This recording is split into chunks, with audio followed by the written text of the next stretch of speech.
次日一早，两人回到了镇上。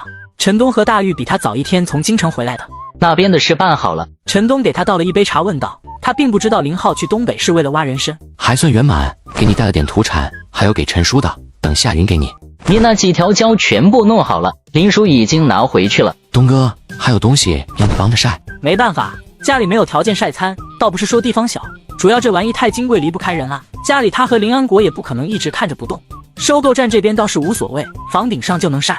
是啥？你自己看。”林浩打开箱子，将泡沫箱打开，陈东自然是见识过的，只一眼便大惊：“这是山参，野生的还是培育的？”“全是野生的，过100年的还有5只，你和陈叔各1只。”“真的有100年？”“我东北的朋友鉴定过，说至少有100年以上了。”陈东小心地拿起一只细看了看，随即摇头：“我对这玩意不懂，但100年以上的估计能值个大几十万吧。我之前听人说过，一只60多年的都卖了20多万。”“我不打算卖，所以也没问行情。”陈东数了一下，一共16只参，其中标注100年以上的5只，还有11只的年份从40到80不等。“我不知道咋晒啊，这个有没有讲究？”“跟晒胶一样，别太暴晒就行，4、5个钟就能干。下午我过来，咱先把它们刷出来。”陈东叹了口气，这10多只参加一起，价值肯定超过了那几个鱼胶，这可得小心看护着，万一晒废了，那哭都没眼泪。他又觉得林浩说的过于随意。“你别管，我认识做党参生意的，跟这玩意习性应该差不多。我等会去请教一下他，等我回来再弄。”“行吧，那就麻烦你了。”在收购站待了半个小时就回家了。“爹，我想把林老二和赖包都招到船上。”林安国脑子转得快，随即突然笑了起来。“那就告诉2家的婆娘，只要他们再敢吵一次，就将他们男人全部踢下船。”“我也是这么想的。”“赖包这人之前手脚不干净，你要是用的话，得安排个人盯着点。林老二还好，就是人小气了点。”“没事，赖包就算偷，他又能从船上偷多少？因为点蝇头小利丢了船工的活，最简单的账，我不信他算不明白。”林安国点头，认可了这个说法。也是，自家的船工一次分红就是几千上万块，赖包又何必冒着风险再去偷呢？被发现一次赶下船，那才是真正的蠢。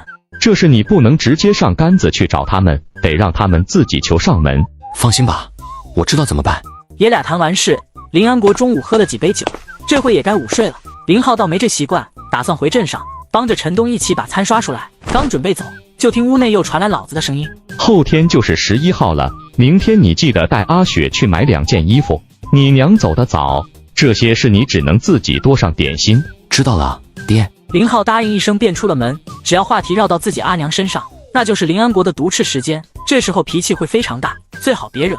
到了镇上收购站，陈东老婆在看着店：“姐，我东哥呢？”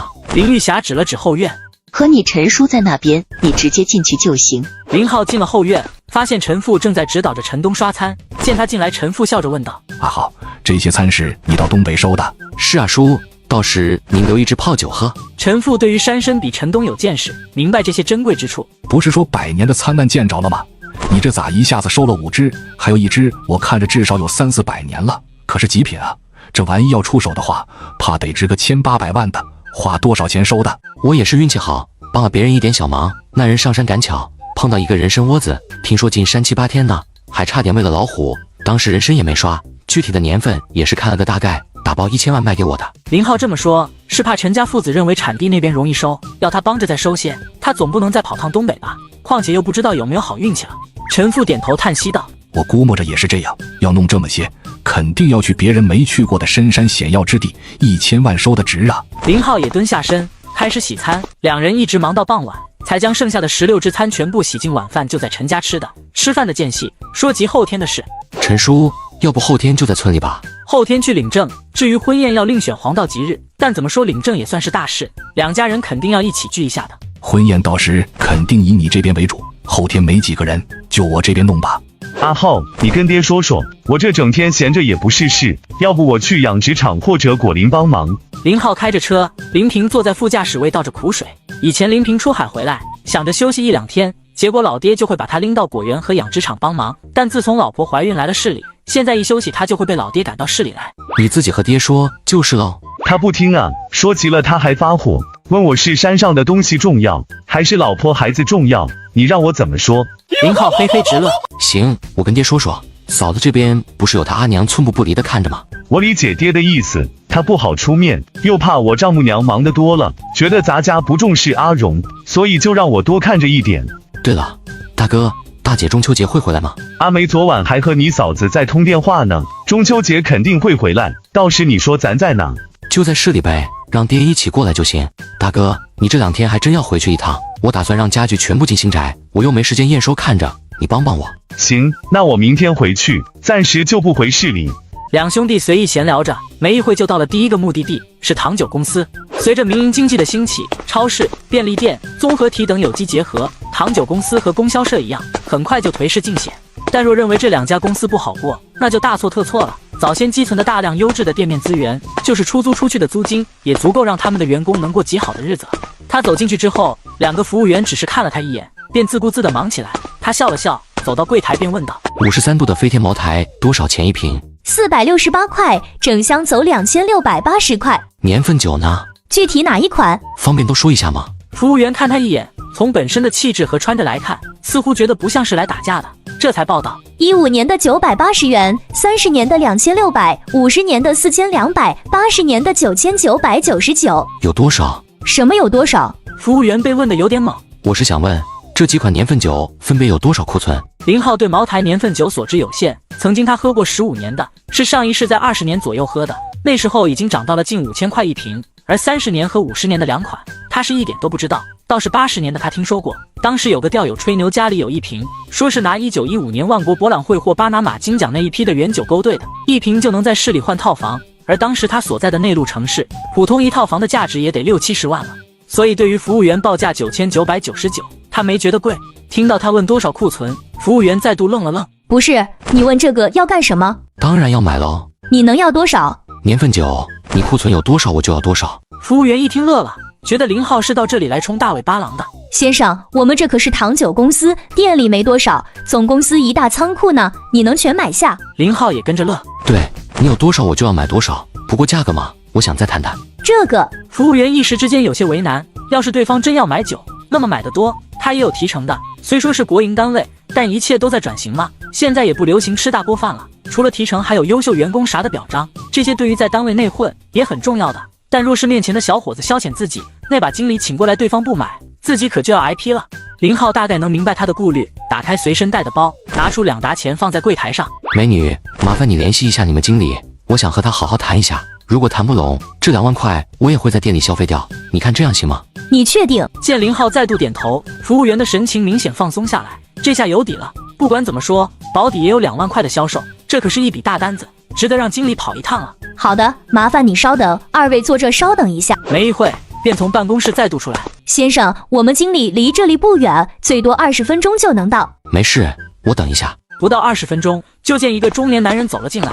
男人前额微凸，面色红润，一看就是久经沙场的战士。在服务员的介绍下，林浩便知道这个男人姓陈，是销售科的经理。林先生，你具体的药量是多少？80年和50年的有多少要多少？15和30年的先各要1000瓶吧。陈经理瞪大眼，他以为自己听错了，这可不是卖7-8毛钱一瓶的冬瓜茶，这是茅台年份酒啊！好一会他才反应过来，林先生，1000瓶15年的可就将近100万了。如果陈总，你没听错，我就是要这么多，不过价格上我想和您再谈谈。那个，方便问一下，林先生要这么多酒做什么吗？一部分过段时间要用，还有的我打算收藏。陈总，咱这买酒也得先挣什么？呵呵，当然不要，说笑了说笑了。经过一番拉扯，最终15年的成交价变成了855元，30年的2260，50年的3900，80年的9000元。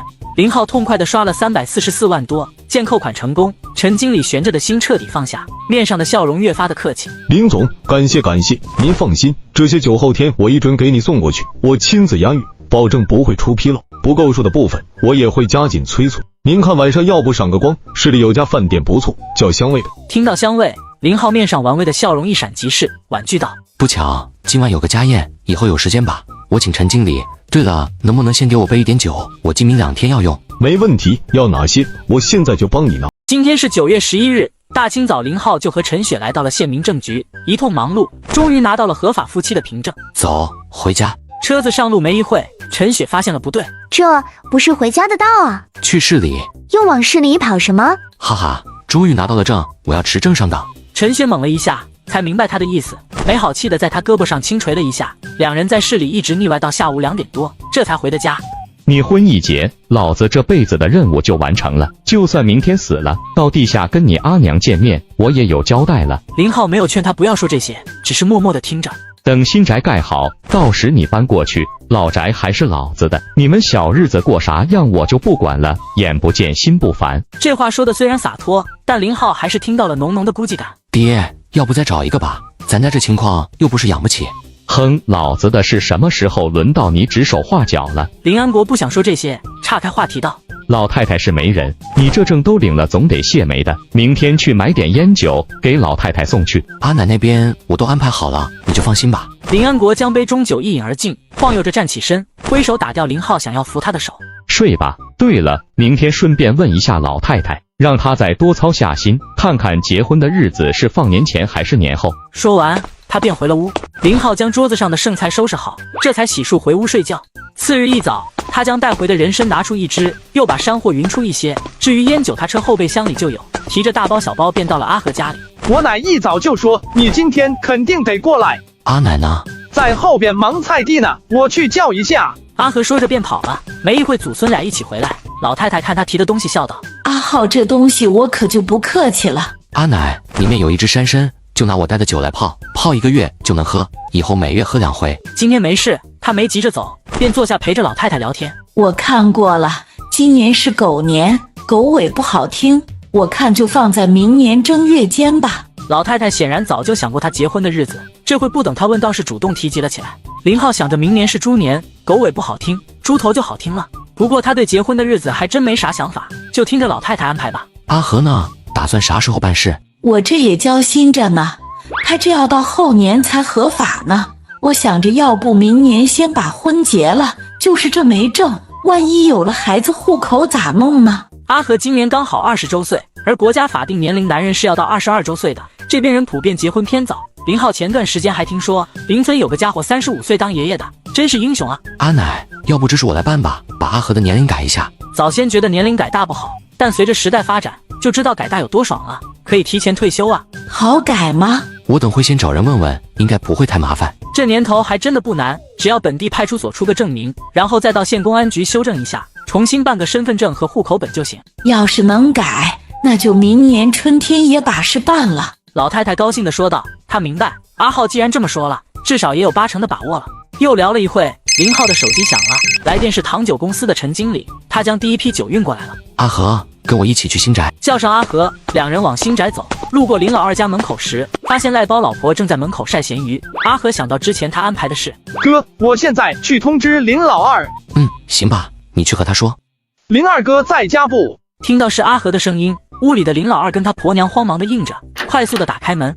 阿和来了，快进来，中午在家吃一口，我让你嫂子杀只鸡。不了，我哥还有事安排，我可没时间。林二哥，我就是通知你一声，下次你跟着新船一起出海。林老二瞪大眼，他没想到这是真诚了，一时之间忘了回复，还是他婆娘反应更快些。阿和，你说真的？阿浩同意我家老二上船？本来是不同意的，但我一直求着呢。我哥这人心善，我求了2次，他就答应了。那可太谢谢你了。林老二这会也反应过来，赶忙道：中午在家里，我亲自去请阿浩，这怎么说也得在家吃顿饭吧。不用那么麻烦，等能出海，我就会通知你。阿和说完欲走，扭头刚好看到江在内手里还捏着一块咸鱼的赖包老婆。嫂子，包哥不在家呢。赖包老婆这才反应过来，心中那叫一个失落呀。看到林老二能上船，那可比自己男人不能上船还让他难受，干巴着挤出了一丝笑容。在码头上忙呢，他这人就是太踏实，啥也不知道，活该累死的命。阿和，船上还缺人不？阿和呵呵笑了一声，这事可得问我哥。嫂子，我有事先走了。再次婉拒林老二的拉扯，他双手一背，摇着脑袋往妈祖庙的方向走去。林老二夫妻被这惊天的好消息冲击的不轻，哪怕阿和跟赖包老婆闲聊，两人也没有像之前那么阴阳怪气，反而还乐呵的看着。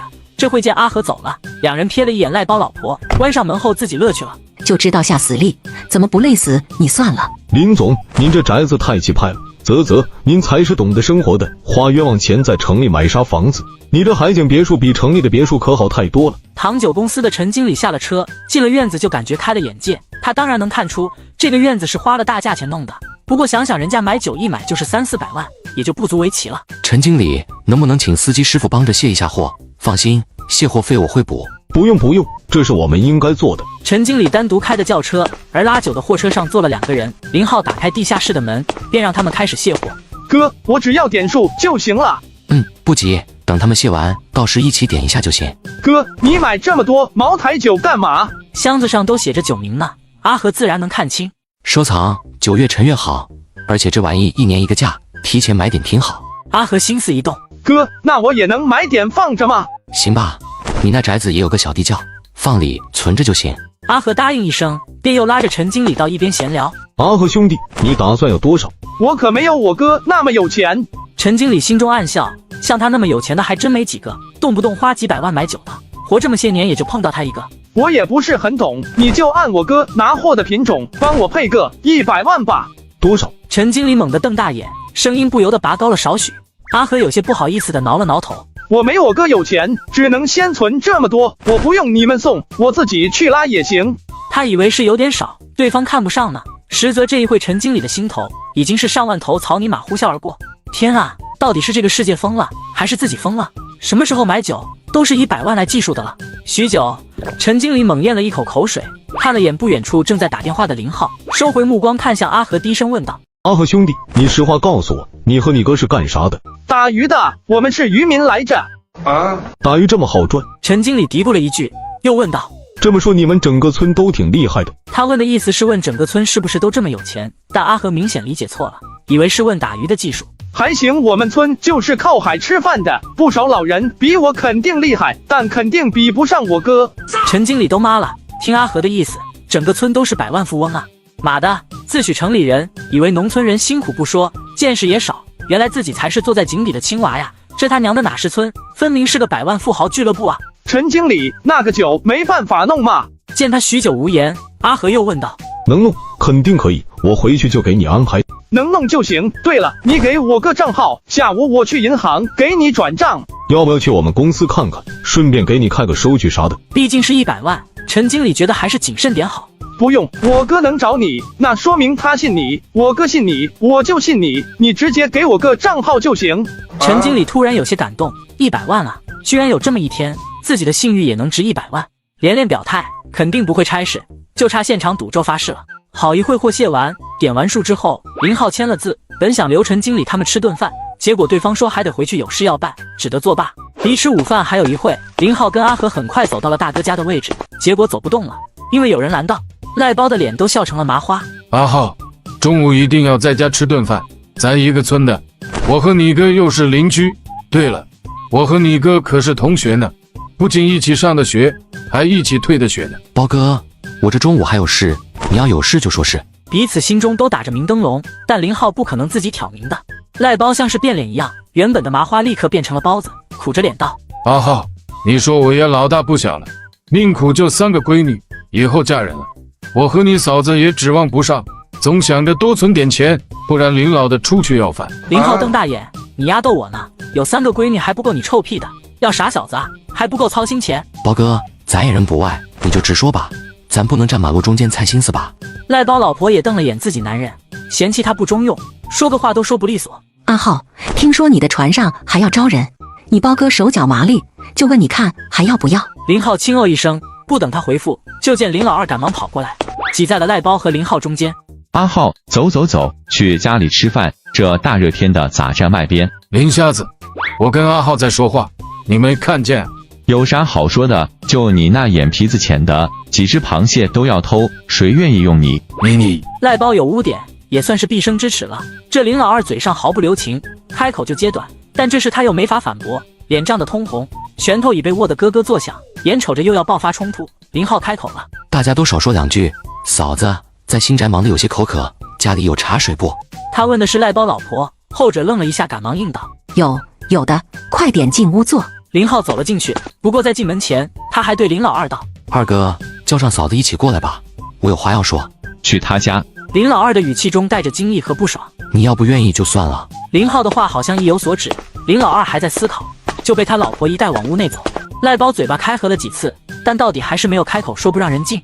两家当邻居也有10来年了，这也是林老二在两家闹僵后第一次来邻居家串门，接过到来的凉茶，林浩喝了一口润嗓子，先看向赖包。船上确实还缺人，宝哥，我这人喜欢丑话说在前头，你之前可有犯过小错的？听林浩说他犯过小错，其实赖包心中多少有些不服，倒不是说他不承认，只是在他看来，以林浩之前屁股也干净不到哪去，村里的鸡鸭没少被你祸害，但这会儿他可不敢这么说出口。阿浩，你放心，我要是再干这样的事，不用你说，我自己把手剁了。剁手倒是不用，但只要有一次，咱以后就全当不认识，你也就当没上过我家的船。听到这句话，赖包还没什么，他老婆立刻喜上眉梢，这是答应自家男人上船了呀。他还想再表态，却听林浩又道：还有件事，你俩家的关系，咱家的船工不说相亲相爱的，但大家还是能拎成一股绳干似的。二哥走了老林叔那边说情，我也同意他上船了。你俩以后在船上，这天天干架，那咱也不用作业了。赖包老婆是个狠人，走到林老二俩口子面前，抬手啪啪就扇了自己2耳光。弟妹，以前是我这个当嫂子的过错，我犯糊涂，咱林主任说的没错，远亲还不如近邻呢。以前的事，咱从今天开始翻过去了，好不好？林老二夫妻被他的一番动作搞得懵住了，林浩不由得感叹：这赖包老婆挺厉害的呀。嫂子，我们也有错，以后有啥事咱商量着来。林老二老婆缓了过来，赶忙接茬。林浩笑看着两家人：我不管你们是不是出自真心，二位嫂子，你们在家里吵翻天，我也不会管，我没那功夫。但要是二哥和包哥把情绪带到了船上，那不好意思，我就是再缺人也不会用了。反正这年头船工也不是很难招。两家又是连连保证。林浩见事情处理的还得圆满，就打算起身离开。林老二一把拉住他：我问了阿和，你中午不用出去，就在家里对付一口。包哥，你也过来，咱两家算是喝一顿喝头酒，让阿浩帮我们做个见证。原本林浩是不愿意在这边吃饭的，主要是麻烦不自在，不如回阿和家陪着老太太吃。但林老二这么说了，他还真不好再一走了之。既然留下来，他就不好空着手了，让一直默不作声看热闹的阿和回自己家里，拿了一箱泸州老窖和一条芙蓉王。他也不是傻大方，见谁都是一箱子茅台送出去。哥，家里肯定还有饭，要不去家里垫点。阿和对他是了解的，说实话，阿和自己也觉得没吃饱。不知道为什么，自从跟着林浩出海，他也觉得自己饭量越来越大，身体也壮实了不少，不像之前蹲那像只猴子一样。当然跟胖还是不沾边的。林浩正在回复，他的手机响了，看了眼来电，发现是个陌生的座机号码，他便接通了。下一刻，听筒里传来一个贱兮兮的声音：小子，记得我是谁吗？林浩愣了好一会，才想起这是老道士的声音。道长，有啥指示？你不是说要来龙虎山的吗？怎么还不来？这不是马上中秋了吗？我这边事情多太忙，等冬天再说。那个，马上中秋了，要不你来山上过节？林浩听出了老道话里有话，你就说啥是吧？我这段时间肯定不行。龙虎山他肯定要去的，还要带着家里人一起去。一是让老道士给家里人赐福，二是老道肯定是一个厉害的国医圣手，给一家人都号个脉。有时候中医号脉可比西医的体检有用。比如说你感觉身上没力气不舒服，你去西医查不出毛病，但中医一把脉就找出了问题根源，肾虚。别问林浩是咋知道的，曾经他一个朋友就这样。那个我的功法你还愿不愿学？你愿意教我，肯定愿意学。你还有点慧根，我勉强收一个外门弟子吧。老道拿起架子来了这么一句，不过立马语气又变得稍带巴结。那个拜师总得有拜师礼，要不咱折现。你先打过来。林浩有点懵，好一会他才反应过来，正待再说，结果突然下起了雨。老道，等一下我打给你。说完他就挂了电话，快速往家里跑去。老道一脸的尴尬，旁边一个与他相同打扮的道士道：师兄，你不是说这人靠谱吗？咋一提钱就挂了呢？老道干巴一笑，脑海中回想着林浩的样子，那小子不像是小气巴拉的人啊。师兄，要不我去找那几个老板化点缘，总不能让孩儿们饿着肚子吧？不行，那帮老板找你，群弟全是生津壮阳之猛药，不给实质在信，给了商人根本如何能做？可是老道的师弟话还没讲完，面前的座机再度响了。老道接起，听到是林浩的声音，心中稍安。老道，不应该啊，你上次去漂亮国应该赚了不少才对，韩叔没给你钱。林浩差点出口说出白嫖二字，他也真的好奇，龙虎山矣，那可是道教的发祥地，天师一门在民间声望极隆，按说香火必盛才对，咋会混到老道来找自己化缘呢？其实他存在一定的误区，这几年佛教大兴，全国兴起了一股子崇佛之风，哪怕是匿在远山的寺庙，香火总是不缺的。相比较，道教的教义与曝光二字天生有冲突，本身就避于宣传，再加上不像佛教的教义那么有蛊惑性，所以这几年一直算不得好。老道去一趟漂亮国，确实是带了不少钱回来，但刚回来就被他捐了9成，原本留下的1成也够花销。这段时间又遇到了事，无奈之下想到了林浩。听完老道吞吞吐吐的说完，林浩心中喟叹：要多少？那个5万块成不行的话，你给3万也够应急了。林浩轻切一声，看不起谁呢？自己堂堂一个权势首富，自封的，开口只要这么一点。行吧，你给我个账号，你说我记，下午去给你打过去。说佛教的教义具有一定的蛊惑性，当然也是世人对教义的一种误解。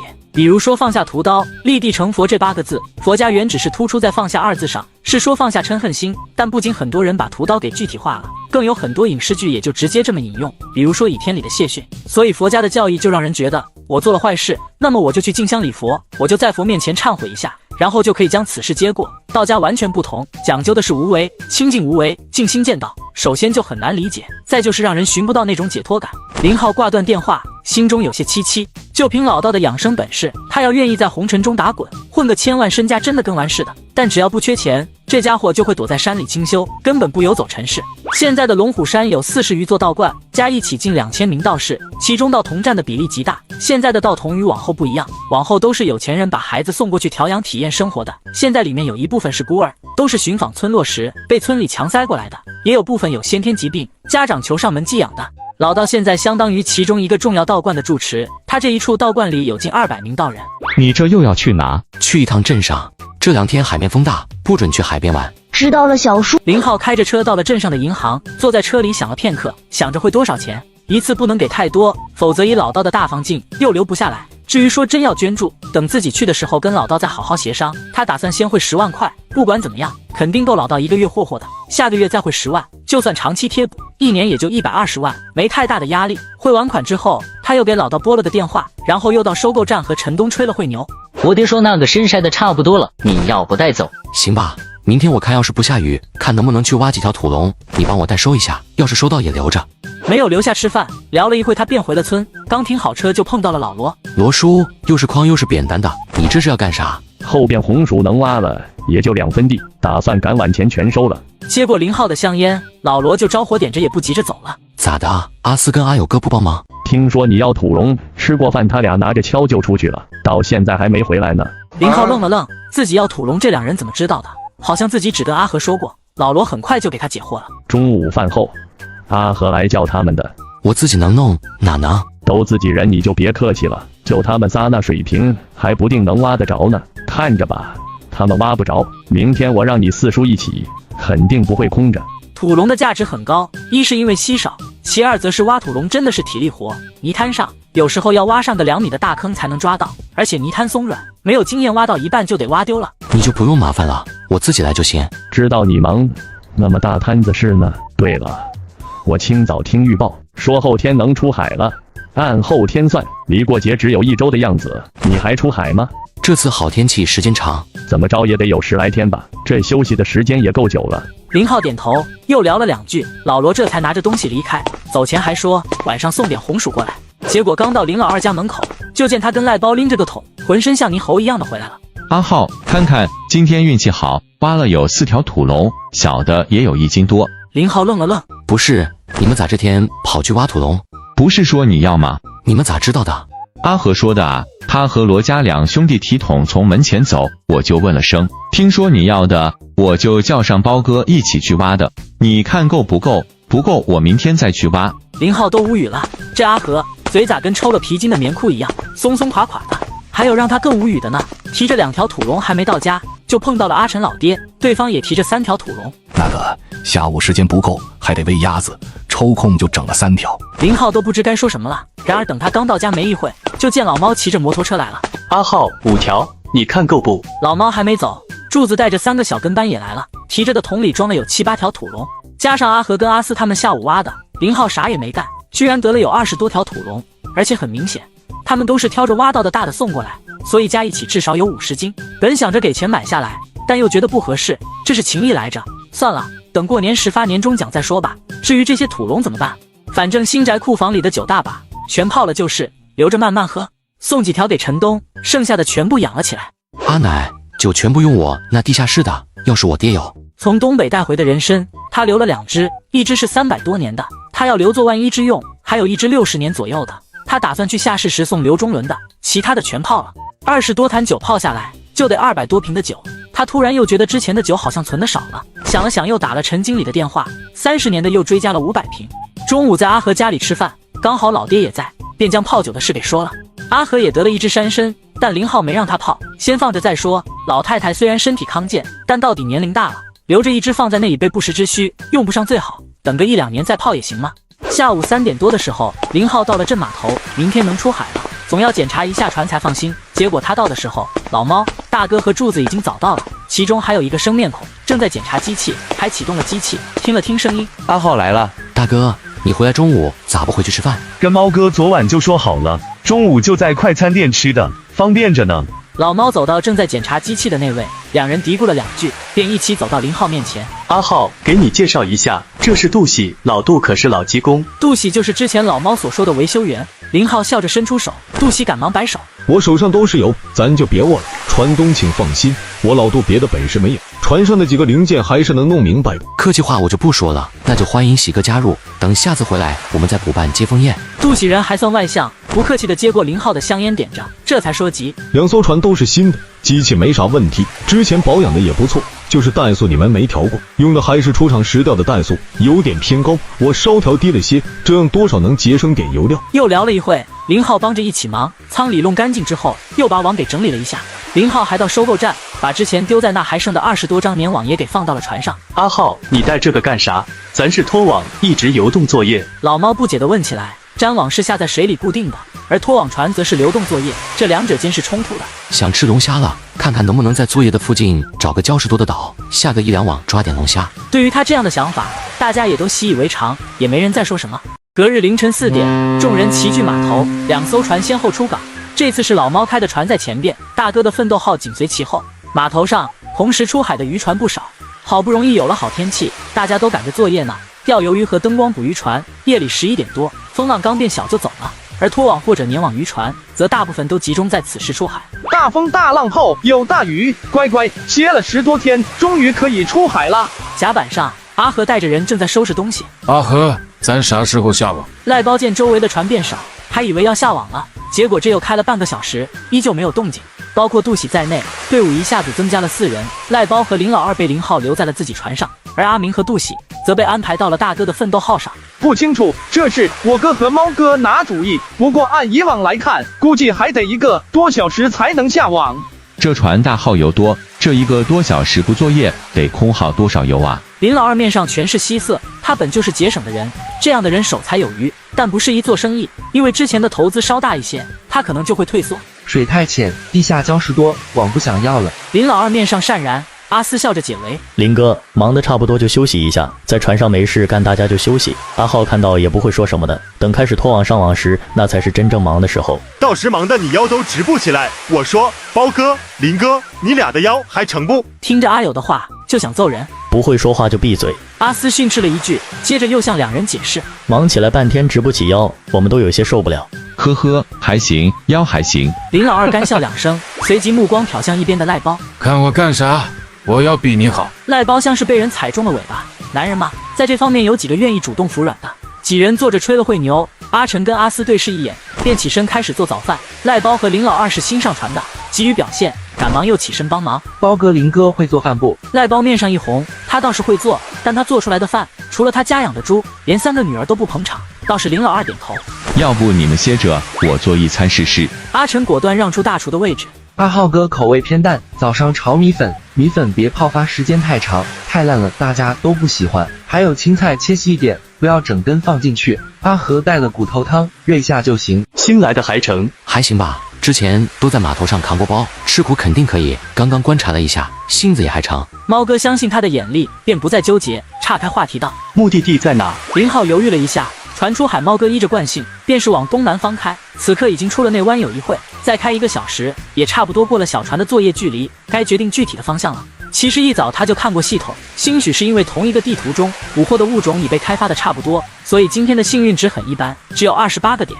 指向不是东南，而是东北方。但就这点幸运值，完全没必要再迎合了，所以他最终还是决定现在的方向保持不变。猫哥，就按这个方向开吧。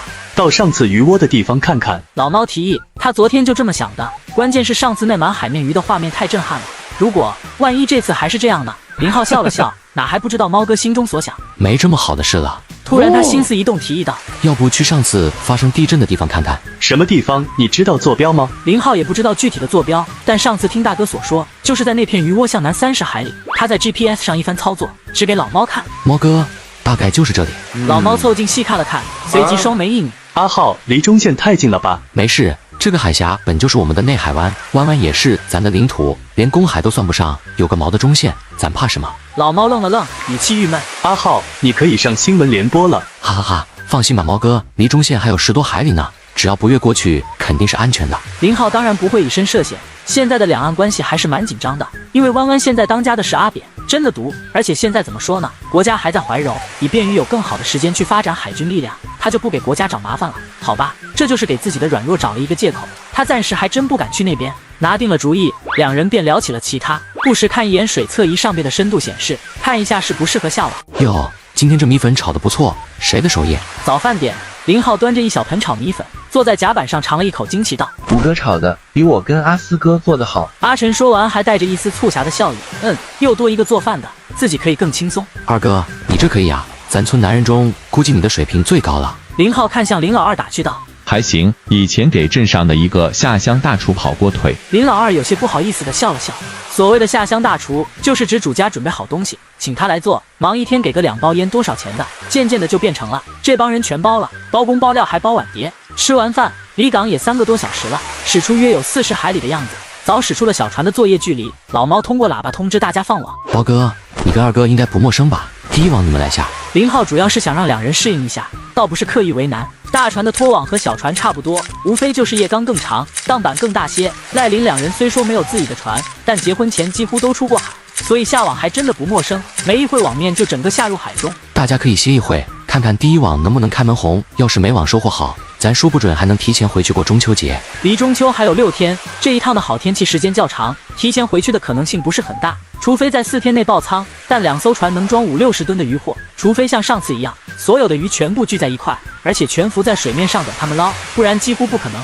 林浩跑回舵舱，接着跟老猫吹牛：“真便宜啊！多少？”林浩双眼冒光，虽说他没有这心思，但男人嘛，有时听听都感觉很过瘾。我最早去的时候20块。多少？林浩还以为听错了，20块，这价格逆天了呀！老猫嘿嘿一笑。其实现在也不贵，大概40-50的样子，还带按摩的，服务没得说。两人又聊了一会，老猫看了眼远方，拿出无线电对讲机让林平右舵偏一点，因为远处有一艘货轮驶来，如果他们不让的话，撞上倒不至于，但货轮经过的波浪冲击多少还是有些危险的。甲板上的众人此刻全都靠在舵舱的阴凉处，有一搭没一搭的聊着。阿和，船上不准打牌吗？林老二问道。毕竟现在这么干等着确实有些无聊，以前他跟着船出海，稍有点功夫大家就会支起牌局，不少人出海一趟的劳务费还没到家就输光了。阿和左右摇了一下脑袋：“我哥没说不能打牌，但他不准耍钱。”林老二无语，打牌没点彩头那还有什么意思？当然他也只是问问，就算是真赌博，以他的抠门劲也只是看个热闹。阿和居然回仓柜里拿出一本书来，这让阿晨跟阿友震惊不已，像是看到了珍稀动物。娘姨，阿和，你拿的是书？阿和瞪了这货一眼，大惊小怪的。不是，你看得懂吗？阿晨问的就比较直接了，也难怪他们如此表情。2艘船上的人，除了林浩，其他妥妥全是学渣，看到书就会头疼的那种。该不会是教人怎么睡觉的吧？赖包也跟着打趣了一句。阿和没好气的亮了亮书封，只见上边写着《老人与海》。这是我跟着大玉哥后边时，他拿给我看的。他让我多看书，说只要选对书，多看总会有益处的。好看吗？阿和面上微红，打从拿到书2个多月，到目前为止他也只看了5页，这回也是实在无聊才翻出来的。我看完再和你说。起网了，愣着干啥？阿和见他不动，便轻踢了他一脚。阿和，这书再借我看看。送你了。对了，看完记得跟我说一声，里面说的是啥，不然下次大玉哥问起我不好回答。你自己看，挺好看的。哎，我也想自己看，但每次看不到3行，我眼皮子就要打架。两人说着已经来到了船尾，开始收网。这回林浩也从舵室走了出来，阿斯跟阿友开始整理马上分货要用上的桶筐。我天啊，这一网不少！赖包看到出水的网都没忍住兴奋地叫了一声。这要里面都是鱼，那可就发财了啊！至于其他人，倒也没啥，已经习以为常了。且这一网在他们看来也不算多，看网兜的形状，差不多也就2吨的样子。林浩笑着喊了一声开工大吉，便将网兜给拉开了。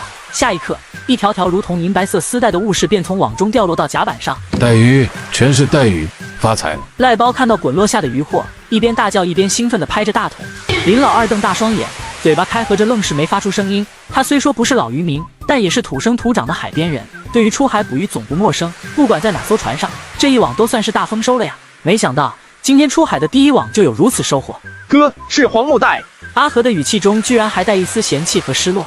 黄木带也很好了，10多块一斤呢。林老二主动接话，又估了一下这一网的重量，怕是得有3000多斤，15块的话，天啊，这一网就5万块的收入啊！我在码头累死累活，一年也就2万块，腰还得扛断。林浩蹲下身挑了一条大个的，大概在3、4斤的样子。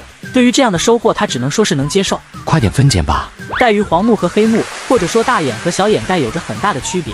林浩他们所处的是南海海域，这里水温较高，黑木小眼带比较少，也就在往北的方向有一些，口感上差异也很大。虽说新鲜的黄木带口感也不差，但与黑木带相较起来，肉质还是略逊一筹，本地的价格悬殊也很大。林浩老早出海捕的黑木带，估计能卖30多块一斤，而现在的黄木带能卖到1半的价格就很不错了。是黄木带吧？是啊，猫哥，你在舵室也能看得见。奋斗号刚也起网了，你平哥说有近3000斤的黄木带，我估摸着我们也差不多。还有一些黑鲷和黄翅，但数量很少，还不错。老猫下了一句评断，然后便缩回头接着开船。林浩一边分拣，一边注意着大家的动作。干活最麻利的是阿晨，阿斯干活最精细，但速度倒是不快。这回他和他弟2人正在抖网，带鱼很烦人的，网面上挂了不少，得尽快的摘下来，网还要下水的。赖包和林老二应该是许久没有这样的活了，刚开始手有点生，赖包的手还被带鱼背鳍的刺扎了2、3下。包哥、二哥，慢一点不要紧，有的还没死，千万不能被咬了。带鱼属于攻击性很强的鱼，它的牙齿非常锋利，还带着倒钩状的犬牙，被咬伤就爽了。这边几人分鱼，那边阿斯跟阿友很快将网整理好了。阿浩，接着下吧，争取下一网能弄点好鱼。近期鲈鱼的价格上涨，已经破了30块一斤，要是能捕到几吨的鲈鱼也不错，总好过黄木带的。阿斯跟阿友下好网后，也没急着蹲下分拣，而是将大家分拣好满筐的入库。别扔，旁边有蛇皮袋，装起来堆到船头去。阿和制止了赖包，又走到一边拿来几个蛇皮袋递给2人。阿和，这个垃圾到岸上怎么办？会有收垃圾的，一下子全拉走。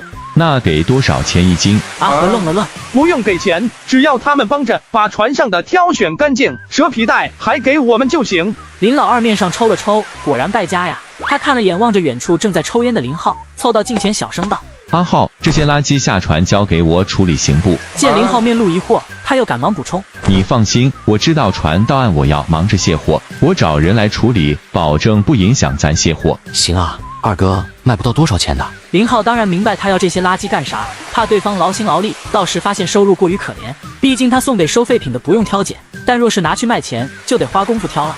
没事，我让你嫂子来弄，反正她在家也没事，俩小子放学也能有点活干。林浩也不再提醒了，毕竟现在气温高，这些堆到家里气味可不好闻。阿浩哥，中午饭吃带鱼，蒸2条吧，还有挑2条肥一点的黄翅，用来煮个汤。阿晨答应一声便去忙了。林老二一听又是心疼，好些没用的杂鱼呢，干啥要挑最好的吃呢？林浩看了他一眼，大概明白了他心中所想，不给他规劝的机会，笑着便进了舵室。林浩回到舵室，老猫见他神情，便笑着道：2条船上来至少有3吨多的带鱼，已经很不错了。价格太贱了，咱又不能一直都捕好鱼，况且这不才第一网吗？接下来水越来越深，肯定会有好货的。林浩看了一眼水测仪，显示目前的深度在57米，还算不错。猫哥，你下午好好睡一觉，今晚我们肯定要拖着网的，估计得要到明天一早才能到目标海域。行，那我吃过午饭就歇着。林浩则在后边的甲板陪着船工们吃饭，每人1小盆饭菜，再加上1罐啤酒。吃完之后，林浩对着众人道：都去仓柜里休息，起网时我会叫你们。他说完便回了舵室。没一会，老猫将吃完的小盆子拿过来，又叮嘱道：夏天身上胃重，进仓柜睡的都简单的擦洗一下身上，特别是脚，用海水好好冲一下。阿晨跟阿斯2人对视一眼，阿斯哥你去休息吧。阿斯点头，等着他们洗好，便带着进了仓。林浩吃完饭来到舵室，他没有接手的意思，反正阿和有船证，而且这附近的水域也不复杂，刚好利用这个机会给他练练手。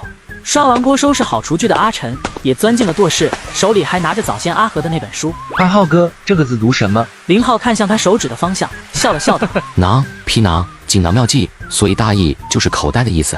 鹰齿和咱的齿是一样的吗？林浩先看了一眼书封，然后就明白了，老人与海中说船或鱼的大小用的都是鹰齿计长，有点区别，一英尺相当于30公分，而我们所说的尺是33公分。阿晨问完，便将书给收起，对着阿和道：“要不要我开一会？你好好看书吧，我这刚开还不到1个小时呢。”阿晨掏出香烟，给两人各打了一支，才又走出了舵室。对于他突然看起书来，林浩没啥想说的，丰富一下精神世界挺好的。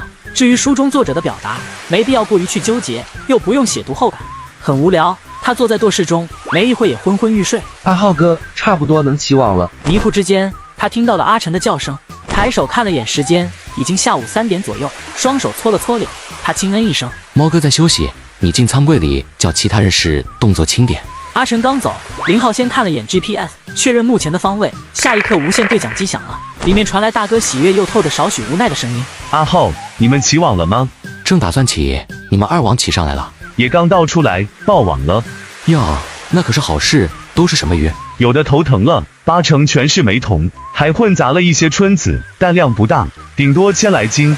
那我估计我这边也差不多。”我操！发财了！随着网兜口底扣被解开，大量的鱼货倾泻而下，很快就铺满了中间的甲板，成片的金黄色，在太阳的反光下发出如同金子一般的光芒。林浩挠了挠头，果然全是这玩意。甲板上的欢呼声没了，大家全都一脸懵地看着到处的收获。阿友还挠了挠自己胳膊上刚起的鸡皮疙瘩。小黄鱼，没同，小黄鱼比这个大。老猫见此也有些哭笑不得，高兴自然是高兴的，这么多鱼货，虽说比较小，但也看着有不少条春子。要说郁闷，也确实是够郁闷的。妈的，这得捡到啥时候去？别看着了，快点干吧，争取4个小时干完。老猫反应过来，就开始招呼着，又叫阿和跟阿晨把网放下去。此刻甲板上，大家并没有急着分拣，而是看着老猫。猫哥，咱分几个规格啊？梅童鱼与小黄鱼虽然都是石首鱼科，也都是金黄色的，但两者的区别还是蛮大的。先是长相，小黄鱼的胸鳍更长，而梅童很短；小黄鱼的嘴巴较尖，而梅童嘴巴凸一些。相比较之下，梅童的头也更大，所以有些地方称之为大头鱼。再说个体，小黄鱼成鱼约在20公分以上，最大个体的能长到40公分，约1斤多重，而梅童最大的也才能长到20来公分，重量2两左右。与小黄鱼一样，梅童不同规格的价格悬殊很大，比如说达到2两一条的，或许一条就能卖到15块，1斤8条规格的能卖到40元左右1斤，1斤12条的价格兴许只有20块，再小的1斤也就7、8块钱了。听到阿和问及，老猫也头疼起来。这么多鱼要分的细致，无疑又增加了工作量。况且，就算要细分，大家凭着眼力也做不到啊。分3个规格，2两以上的、1两以上的，剩下的全部就一起吧，咱也不可能分得太细。得到确定答复，大家这才开始忙碌起来。赖包和林老二的嘴到现在都还没合上呢。他们想都没想过，一网居然可以上这么多的鱼。对于海鲜的价格，两人不是很了解，但这一网就算平均按10块1斤来算，这一网5吨得值个10万块钱啊！加上早先一网，等于说这艘船出来大半天的功夫，就赚了15万块。况且这一网梅童的个头普遍偏大，再加上有不少的春子，平均1斤肯定不止10块。天啊，大船原来这么好赚啊！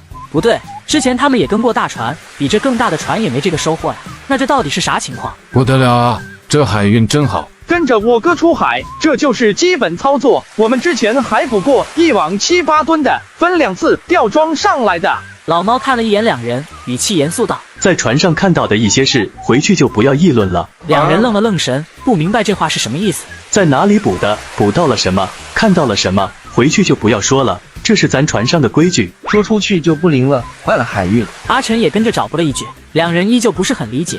这收获卸货都能看得见，自己不说也没用。但两人也知道老猫在船上的地位，赶忙应承了下来。这么多梅童和春子，里面咋没有一条大黄鱼呢？行了，快点干！刚开始大家还有说有笑的，但分了2个小时后，大家连面上的表情都没了，这一刻都变成了机器人。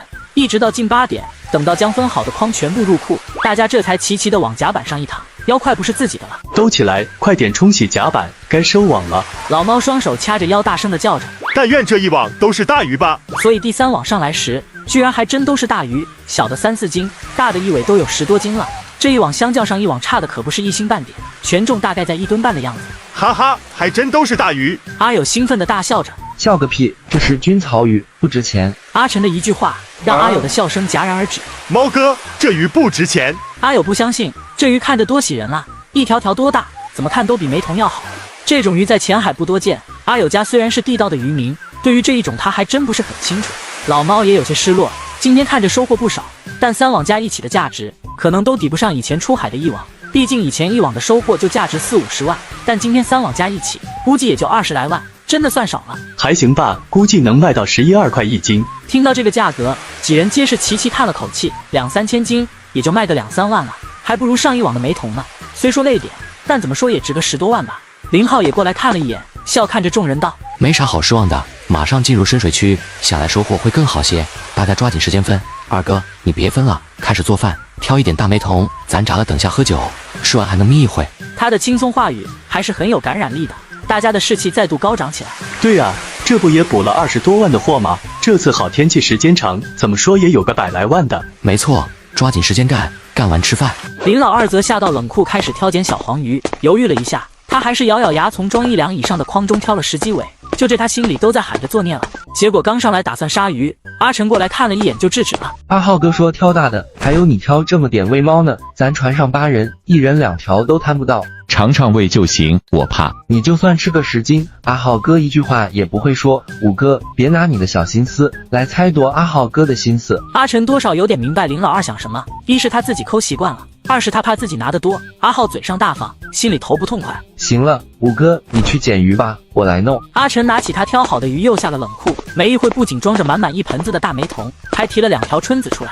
这边大家分鱼，那边阿成一番忙碌，很快全船都飘着煎鱼的香味。两边差不多同时忙完，阿成拿着小盆给自己盛了饭加了菜，端着到了舵室，没一会林浩就来到了后甲板上。还别说，这鱼小是小了点，味道没得说。林浩也不用筷子，伸手拿起一条梅童，先去除背鳍上的一小条细刺，接着就直接塞嘴里，舌头稍用力一鼓，再拿出来时就变成了一整根鱼刺。这鱼看着小，但吃起来很方便，除了背鳍有点小刺，就只有一条主刺，细刺根本没有。与大小黄鱼一样，也是蒜瓣肉。阿成煎的外酥里嫩，口感爽滑，非常的细嫩。那当然，之前可是有种说法，梅童味美胜于2黄。别看它小，可比大小黄鱼味道更好。老猫说着也像吃冰棒一样，手捏着鱼头塞了一条进嘴。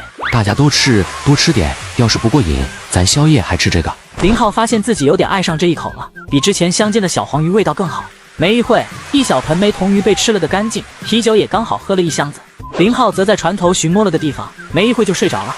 没睡多久，不到2个小时他就醒了，来到舵室。猫哥，我来长一会。舵室中，阿和坐在一边陪着老猫。晚上舵室一个人不合适的，老猫让开位置，又点了一支烟。估计要到明早5点多才能到你说的位置。不急，反正咱一边拉网一边过去，今晚肯定是停不了了。明晚在那边作业，看能不能找个小岛歇一歇。正常起网，起吧。这一网忙完，下一网我们推迟7网，可以让大家休息一下。老猫应了一声，晃了晃旁边犯迷糊的阿和，两人便出了舵室。林浩则拿起无线电联系奋斗号，另一边这会掌舵的换成了柱子。柱子哥，第4网起了没？还没，第2网耽误的时间有些长，上一网又多拖了1个小时，所以我们这一网才下水2个多小时，打算再拉一会儿。新上船的2人咋样？都挺好的，阿明力气足，杜哥为人精细，都不赖。7网8。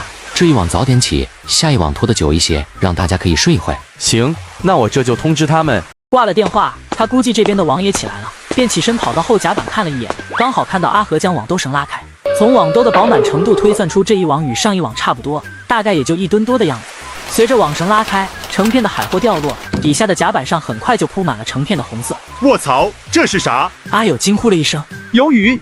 我天，这鱿鱼咋这么大？”阿和也忍不住惊叫了一声。鱿鱼还是乌贼，看着是鱿鱼的样子，不过鱿鱼能长这么大，我们捕过大王鱿，那个比。阿成伸开臂展，想想这样不足以形容大王鱿，随即又指了指上边的吊臂，比这个还要大。林浩也好奇的上前，他也没见过这种鱿鱼，早先捕过的火箭鱿也就1、2斤的样子，但现在甲板上蠕动的鱿鱼，随便一条也有4、5斤，个头大的足有10多20斤的样子，这也太大了。咱这叫鱿鱼，其实是乌贼来着。老猫见过，给大家解释了起来。这叫灵鳍鱿鱼，但其实属于乌贼一类的。我们这片海域很少见，也就咱这一次一直在往南跑，更靠南一些就更多了。灵鳍鱿鱼刚出水，很漂亮的。行了，抓紧时间干活。这一网本就不多，再加上个头大，半个小时的功夫就解决了战斗。阿斯拿着水枪，不仅冲洗甲板，也将众人都冲洗了一下。阿成抹了一把脸上的水，走到躲在一边的林浩身边。阿浩哥，我做宵夜。做吧，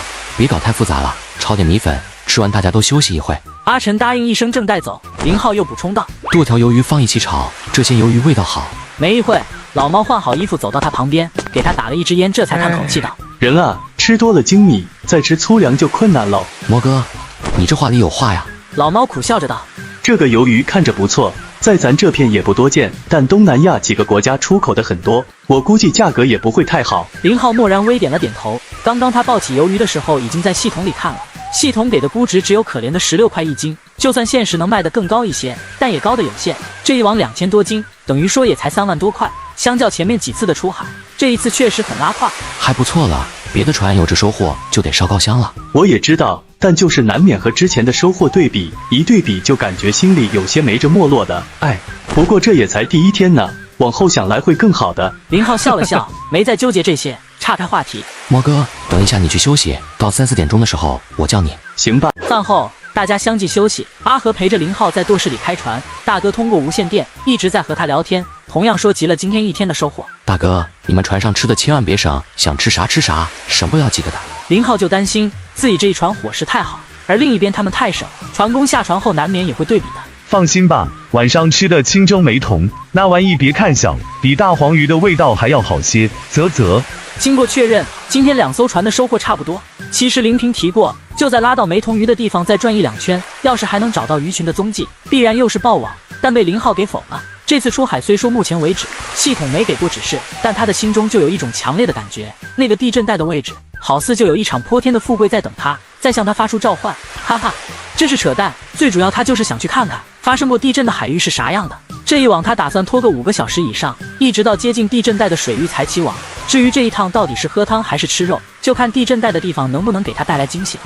说是4点钟，结果3点刚过，不等人叫老猫就起来了。咋不多睡会？老猫接过阿和递来的香烟点着，笑着道：“也是怪了，我在家就特别贪睡，你嫂子有时候骂我跟猪一样，恨不得吃完就躺着，但只要一上船，我就精神特别好，感到困了，眯2、3个小时就有精神了。你跟阿和去睡吧，马上天亮，我一个人看一会也行。”林浩算了一下时间，又看了一眼 GPS 上的航线。魔哥，再过1个半小时去网吧。行，我知道。林浩本想着回舱柜睡的，但里面的气味他实在是受不了。看来这双脚不是林老二就是赖包的，他直接跑到了船头。离我远点。刚闭上眼，就感觉旁边有动静，一扭头发现阿和有样学样，就在他旁边躺下了。哥，我身上没味道。我知道，但你睡觉不老实，喜欢滚来滚去的。上次这货就睡在自己身边，结果没一会就把自己的大腿当枕头，害得自己一觉睡醒，一条腿都快没知觉了。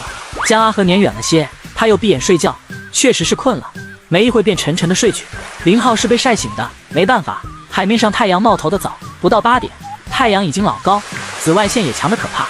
来到舵室，老猫见到他笑了笑：“已经到了你说的区域，接下来我们不要横向作业了，不能再一直往东，不然就真的过中线了。”上一网收获咋样？5点多才起的网，大家还在忙呢，你去看看吧。老猫面上的神情，林浩能感觉得出，这一网也算不上好。林浩来到后甲板，这一网的分拣也进入了尾声，林老二已经在忙着做早餐了。重量还行，有个2吨的样子，但鱼品种一般，几乎全是马鲛鱼，而且与我们之前捕的马鲛有点区别。猫哥说没以前捕的值钱。他蹲在了阿斯的旁边，不等他问，阿斯就将这一网的收获说了一下。还不错，也能卖个几万块。虽然心中有些失落，但他面上还是展露出轻松的笑容。早上吃马鲛，林浩显露出一丝嫌弃的表情。还是吃昨晚捕的鱿鱼吧，直接白灼，再调一些蘸汁就行。说完，他便回到了舵室。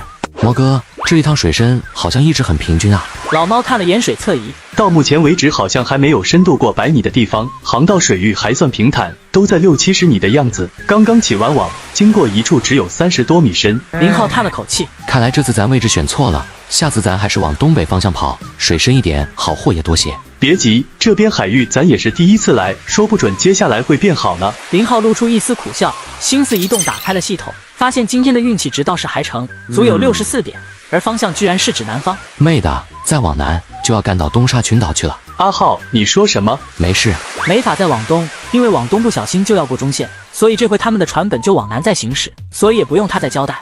9点半左右的时候，船上又起了一网，这一网全是鬼头刀，也就是鳍鳅。这玩意身上花花绿绿的，看着挺漂亮，但就是不值钱啊，一斤14、15块顶天了，近4000斤，也就5、6万块。林浩都纳闷了，不是说这玩意是中上层鱼货吗？自己这可是底层网，怎么也能碰到成群的这玩意？鬼头刀的肉其实蛮漂亮的，呈粉红色，生吃的话有明显的鲜甜味，但这鱼肉纤维很粗，油脂含量很低，吃着非常的柴。要是再漂亮果就好了。他一边帮着分拣一边说道。为啥？阿友是接话小能手，好奇地问道。老美喜欢这种鱼，在他们那边这是一种高端食材，他们称之为十分强壮的鱼。林浩一边说着，手里捡起一尾1斤来沉的鱼，嫌弃的直接扔进了海里。鬼头刀的长速很惊人，最长可以活4个年头，半年以上的就具备了繁殖的能力。这玩意能长到50-60斤，所以1斤多重只能算是幼鱼。他还听说有一种淡水鳍鳅，价格十分昂贵，至于长啥样他倒是没见过。很快这一网也弄干净了。网放完之后，寻摸了一个地方开始抛锚，等锚落水之后，林浩也不用再待在舵室。猫哥，你感觉这个岛奇怪不？奇怪？奇啥怪？老猫忙到现在压根没有细细注意过这个岛。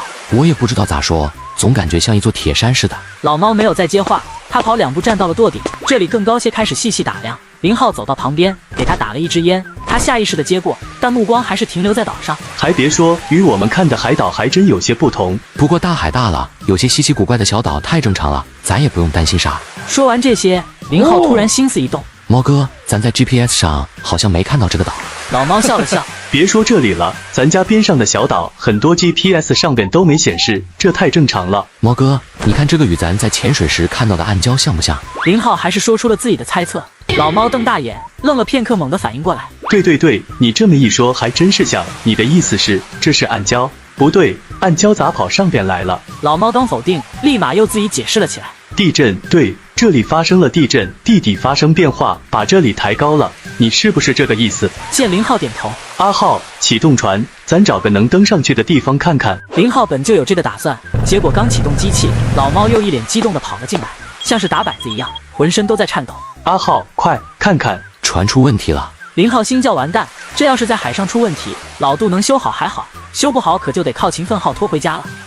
不是，哎呦，你来看！老猫说完，直接又跑了出去。林浩摸了摸剪得很短的碎发，还真是一头雾水，只得重新关了机器，跟着出来，看到老猫居然是往船头的方向走。等到林浩赶到近前，这次不用老猫再说什么，他自己也震惊地轻哦了一声。哈哈，阿浩，你真是妈祖的亲孙子啊！你咋就想到今天提前休息的？要是咱还在拖网，肯定就错过了这个岛啊！要是平时，老猫也不会高兴成这样，这不主要出来这2天收获太惨了吗？林浩同样也激动，只见裸露在外的礁石上密密麻麻地爬满了螺，大部分都是较为普通的熔螺和大个的塔螺。当然，这些并非2人激动的根源，根源自然是因为看到了掺杂在螺中的鲍鱼，看上去如同一个个大小不一的纽扣在了礁石上。发财了啊！老猫兴奋道：“就算没鲍鱼，咱把这些螺搞回去也能大赚一笔啊！”这倒是的，那些塔螺一个个比成人的拳头还要稍大些，不说多，1个半斤肯定是有了。这样的螺回去卖，肯定不会低于20块1斤，听着也不贵，但架不住量大啊！而且接下来船都不怎么要动，算是无本买卖了。林浩咧嘴大笑，原来自己的系统不是卡 bug 了，感情是落在这个小岛上。此刻船上机器停了，2人的大笑声不可避免地引起了大家伙的注意。阿和几人相继赶了过来，当看到礁石上的一幕，全都正在当场，好一会又爆发出震天的欢呼声。阿浩，咱现在开干！老猫有些忍不住了，说着双手还下意识地搓动了起来。林浩有些异动，但想了想还是道：“猫哥，不急在这一时，咱就停在这岛边，这岛肯定跑不了。况且这地方咱也转了大半天，别说渔船了，就连货运船也没看到一艘，也不担心他人发现，所以咱今晚还是别动了，早点吃饭，吃完好好睡一觉，明天一早咱就干，不把这个岛上的海货搬空，咱还就不回了。”他说的有趣，但压根就没人笑，大家都还盯着那礁石上的海货呢。行啊，都听我的，就这么说了，回去到甲板上去。林浩虽是这么说，但他自己倒是找了个桶，又装了一把小刀，然后直接跳下了海。阿浩，你干啥？老猫边问也寻摸了一个桶在手，正找小刀呢，却听林浩露头道：“都别动，我去撬几个鲍鱼和塔螺，晚上好下酒。”老猫摇头苦笑，然后将桶一扔，找了一个网兜系在腰间，对着众人道：“都别动，我帮阿浩撬几个去。”不等几人回复，他便一头扎进了水里。林浩见到猫哥也下来了，也不咋在意。没一会，2人就相继聚到了船头正对着的那块礁石。林浩掏出刀开撬，而老猫倒是往左游了一段距离，再度回来时喜道：“阿浩，和咱猜想的一样，那边的礁石上一样是密密麻麻的，你看我找到了啥？”老猫说着，又将网兜给拖了起来，让林浩看。响螺还挺大个，毛哥，这玩意也浮在礁石上。林浩很不解，按说这玩意是不可能显露在海水外边的，因为活动能力相较鲍鱼和其他的螺要强，所以潮水一退，肯定会游入水底的。不是，我刚刚探了下底，也就2-3米的深度，结果脚刚探到底就踩中了它。阿浩，这个岛附近可全是宝啊，咱下的那些粘网说不准真能捕到龙虾。林浩笑了笑，指着旁边一块看上去不大的礁石，差不多够吃了。毛哥，那里能登岛，要不我俩上去看看？走。林浩没有急着上，而是将自己和老猫这会翘的萝卜抛到了船上，让他们先准备晚饭，这才回身游到那个礁石边，跟着猫哥一起上了岛。他觉得今天做的最英明的决定就是早早的靠了过来，这会太阳还没完全落山，能见度很不错。要是真晚上靠过来，明天凌晨天没亮就出发捕鱼，就算这是一座宝岛，他们可能也看不到。就听老猫的一声惊呼：“阿浩，快过来！”林浩跑到了近前，不用老猫说，他也明白了对方为何会惊呼。就在那条小沟接近海面的地方，沟壁上爬满了密密麻麻类似藤壶的玩意。这是狗爪螺。老猫笑着不迭地点着头：“没错，就是老外叫鹅颈藤壶的，哈哈，发财了！听说这玩意很贵的。”我卖过，现在肯定过了200块一斤。老猫双眼更亮了，看了眼面前的一大片。这要是全部抠下来，怕不得有几百上千斤啊，能值个10-20万呢。说着又拍了一下大腿，转身就跑。猫哥，你干啥？我去船上拿桶和铲子。不急，这玩意又跑不了，现在挖了别放船上再死了，我们要离开时再挖，这样新鲜。哦，对，你看我这一激动，脑子都不灵光了。两人又在岛上转了一圈，一个小水坑里居然还有不少的鱼，但都是不值钱的黄尾支流。猫哥，太阳落山了，咱先回船吧。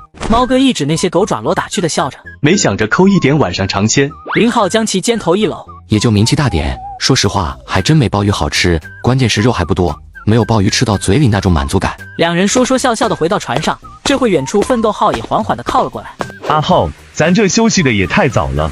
船靠到一起，两边的船工便相互抛缆绳，将2艘船捆绑到一起。林平也第一时间跳了过来，看到林浩就埋怨道。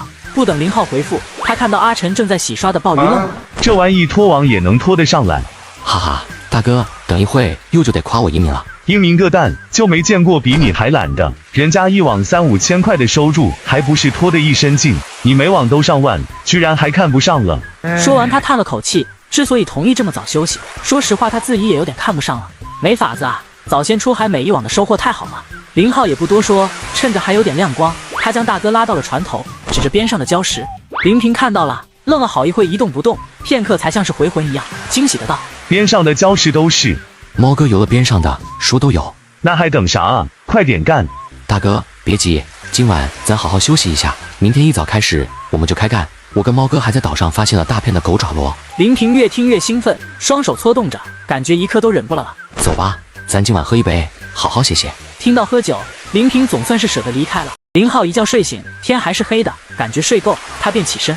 阿斯跟阿杰两人则在舷梯上坐着抽烟，不时的低声聊2句。手电照到了起身的林浩后，赶忙又将光线移开少许。阿浩，才3点左右，还有2小时天才亮，你咋不多睡会？那我睡了也有6个小时，够了。你俩要是困的话，就睡会，我来值夜。不用，刚出来也没咋熬夜，一点不困。阿杰说着掏了一根烟给他，林浩点着抽了一口，熟悉的味道。阿杰可以啊，现在也抽好烟了呀。还不是你带的，我之前3块5一包的烟抽得好好的，结果现在再抽那烟，点着就想扔了。况且就咱这条件，又不是抽不起。那倒也是。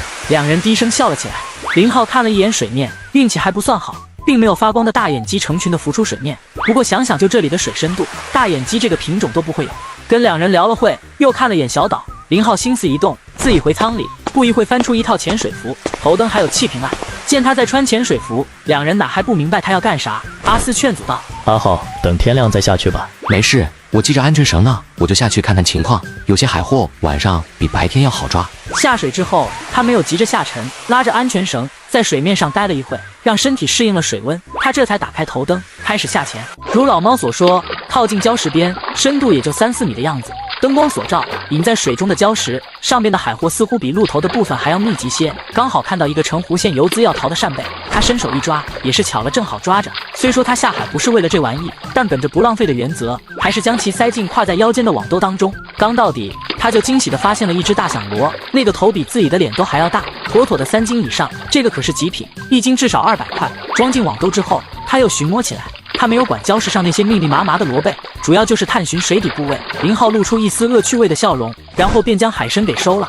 没一会的功夫，他就捡到了4个大小不等的响螺，还有几只大号的海参。有些遗憾，怎么不见龙虾呢？正想着，头灯照到了不远处一个黄色的东西，他又近看了一眼，双眼都快瞪了出来。椰子螺不稀奇，但像眼前这么大的，别说他估计猫哥肯定也没见过。眼前是3个椰子螺，大的2只比洗脸的脸盆还要大，保守估计也有17、18斤了。上次他捡过一个10斤左右的，在他看来那就是巨物了，但跟现在这2个一比，显然是不够看的。至于那个小的，那也是对比着显小，单独拿出来也算是大货的，有个7、8斤的样子。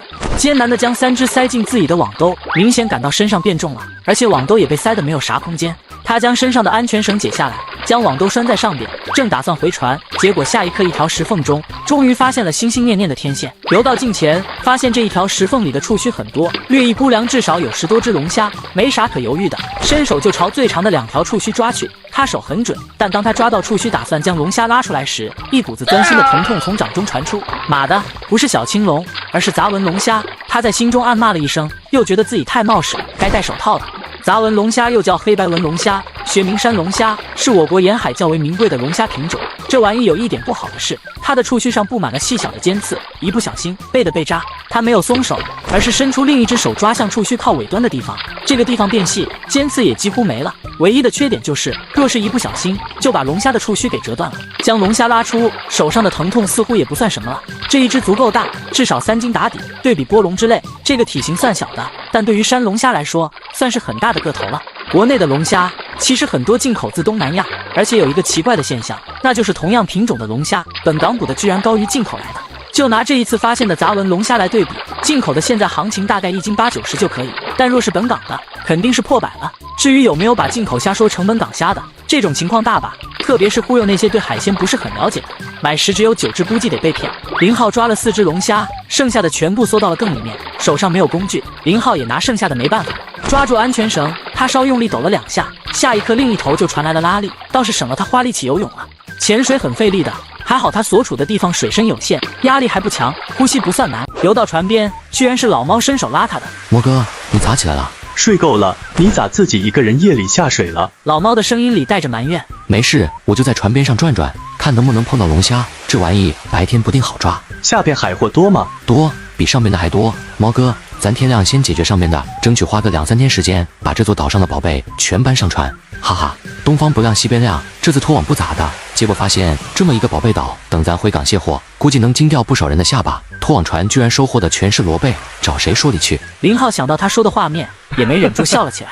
我天啊，这啥东西，这么大一坨！旁边传来了阿和的低呼声，老猫也将目光投向刚拉上来的网兜，只一眼也不禁惊呼：轰天，咋有这么大的椰子螺？猫哥，见过这么大的吗？老猫快速地摇着头，这怕得有20斤了，别说见了，我听都没听过这么大的。随即他面上的金色烧去，双眼又变得炽热起来。阿浩，你说这么大的，里面会不会有珠子？不清楚，要不咱直接开了？老猫听说要开，不禁又犹豫了起来。这么大，要是卖的话值不少钱呢。要是开了没珠子，咱可就只能留下自己吃了。这玩意30多块1斤顶天了，再大的个头也不可能高，一只几百块，又不是开不起。老猫一听好像也是，几百块确实没啥好心疼的，不过他还是压低声道：别在船上开了，养着吧，你想开就回去自己开。说完不等林浩回复，他又一把掐住了倒在甲板上还是疯狂弹着尾巴的龙虾。杂纹龙虾，乖乖，这一只有3斤了吧？底下还有吗？就一个缝里发现了10多只，我抓了4只，剩下藏得深，我够不着了。老猫的目光又看向海参，一个个圆滚滚的，足有7、8两重，还有那个3斤多的大响螺。见阿和将东西全部倒入活舱之中，他再也忍不住：阿浩，要不咱俩再下去看看？行啊，你去库仓里拿套装备。老猫见他同意，转身就往库仓里钻。林浩坐在甲板上休息，心思一动，打开了系统，他要看看今天的幸运值，没抱太大的指望，因为目前这个岛上发现的品种，之前系统大部分都开发过，便宜的如龙螺、青口、生蚝之类，贵的龙虾、鲍鱼、海参，包括岛上的海藻螺，早先也碰到过，都不算新品种了。结果让他惊奇的是，今天居然有83点的幸运值，这倒是奇了。难道还有贵重的新品种等待着自己的开发？没有箭头提示，说明幸运值应该就落在了这个岛上。不过片刻他就将系统关闭，就现在发现的这些东西已经够他们忙活的了，没必要再花心思去找什么值钱货。老猫拿好装备，在阿斯的帮助下穿好，两人又悄悄地下了水。等到两人又一次上来时，天色已经微微泛起了白。林平正扒着咸干，双眼一眨不眨地看着海面，见两人露头，这才长长的松了口气。